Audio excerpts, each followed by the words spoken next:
Good. Mr. Tabo Maupa again, rounding of grade E today with the last module, which is module 13, titled Industrial Relations. Right. This module is designed so that the security officer or the employee must be well aware of the implications of not delivering at work as expected by the bosses or the employers, co-relationship of the company and the employees. So industrial relations simply means the relationship between the employees and the employer in the workplace. This is what we are discussing about today. Right. Before we dig deep into the industrial relations, I just want us to check the objectives of this module. Right. On completion of this module, the grade E students must be able to demonstrate understanding of the disciplinary code and the grievance procedure, as well as they must be able to explain the objective of the disciplinary code as well as the grievance procedure. Right. You must also know the functions thereof of those different types of code, that the procedure in the code. Right. The aim of this module is simply to provide knowledge and understanding to the student of the disciplinary code and how it works, as well as the grievance procedure, how it works in the workplace. Since we are doing industrial relations, which is now the relationship between the employer and the employees. Right. We start now with the first one, which is called the disciplinary code. As we all know, discipline is vital in any organization. It's a vital thing, discipline. Because if we don't have discipline in the workplace, I don't think there will be production and stability in there. So discipline is vital in any organization. Right. It is therefore initiated by management, which means the management, they are the ones who come with all the disciplinary measures that workers are expected to maintain, right? Right. So the management initiates the discipline. Why?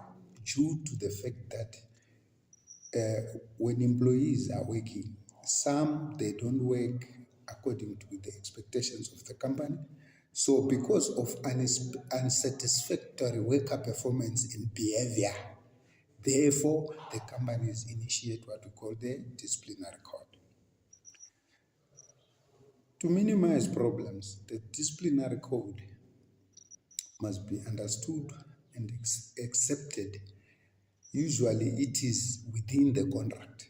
So that's where the communication is, so that the worker knows what is expected of him. If they say you start 7 o'clock to 4 o'clock, they say 8 to 5.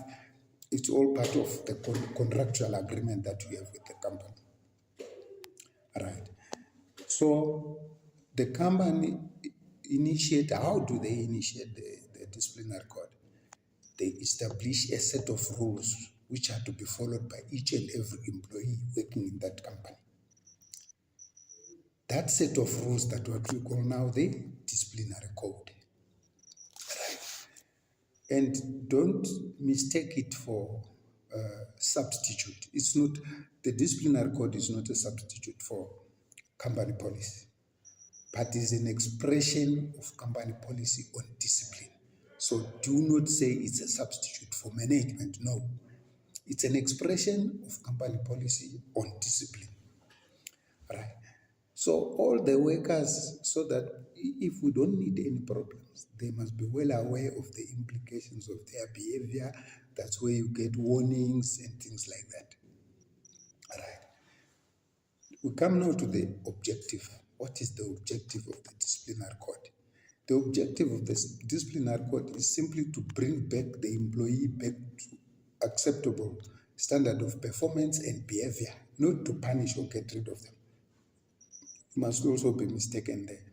The objective of the disciplinary code is to bring an employee or employees back to acceptable standard of behavior and performance, and not to punish or get rid of them. That is what we call the disciplinary code. If they say you start work at 6, you knock off at 6, like most security officers, you must follow that. This is what causes a lot of people, if sometimes he was drinking a lot of beer, he can't go to work, then he try to get a fake doctor's note as an excuse that's why he absconded work the previous day, because he doesn't want to go there and then taken for a hearing, because maybe the law states that if you abscond for no reason, will take you for a hearing. Then they give you first verbal warning. Then if you do it again, second verbal warning, second written warning. If you do it the third time, that is the second written warning. Others, they say that second one is the final. Then they dismiss you. So to avoid that, that's why people look for doctor's notes. So it's because of the disciplinary code. That is which binds the employees so that they can follow the rules where they are working. If you go against those rules, then it's a problem. So that is what we call the disciplinary code.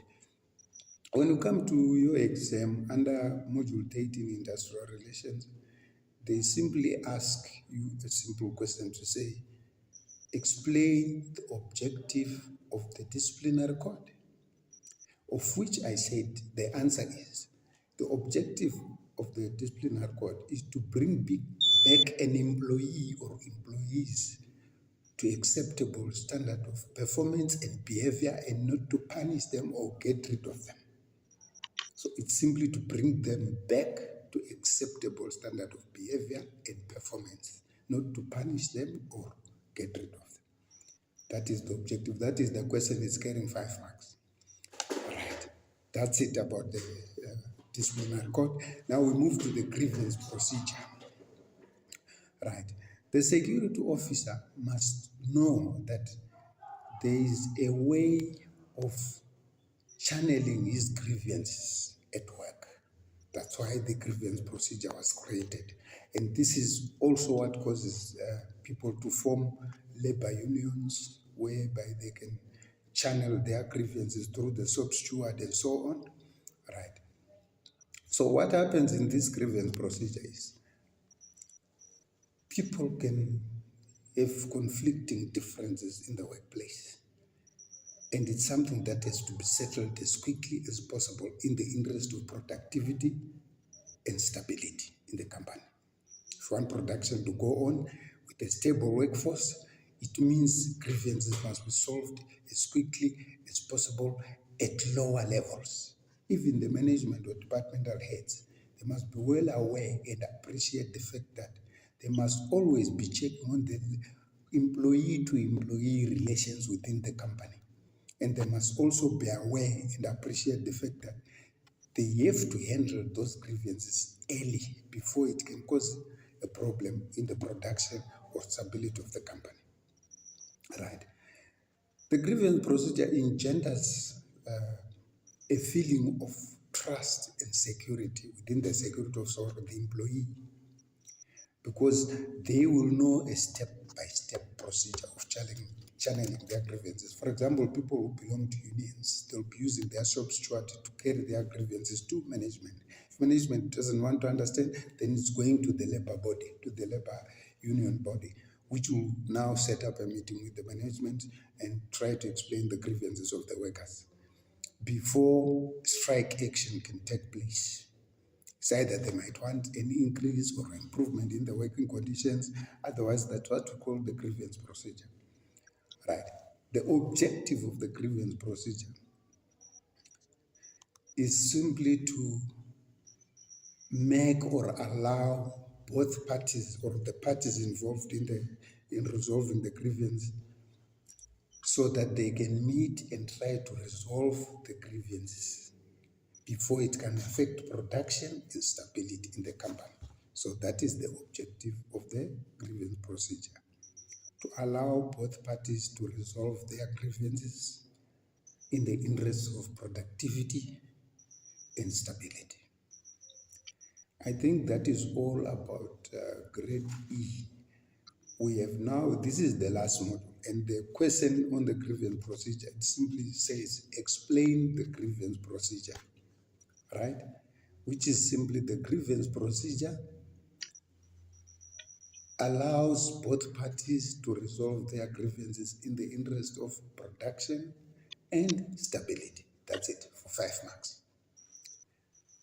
Module 13, there isn't a lot. It's about industrial relations or labor relations, how do employees and employers interact with each other.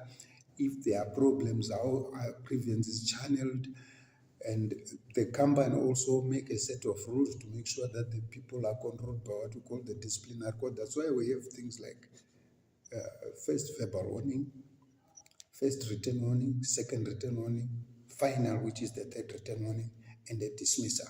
It all comes from the disciplinary code if someone is not following the rules that have been set by that company. Right. So there you got only the 2 questions. Question 1 list the objective of the disciplinary code. Question 2 list the objective of the grievance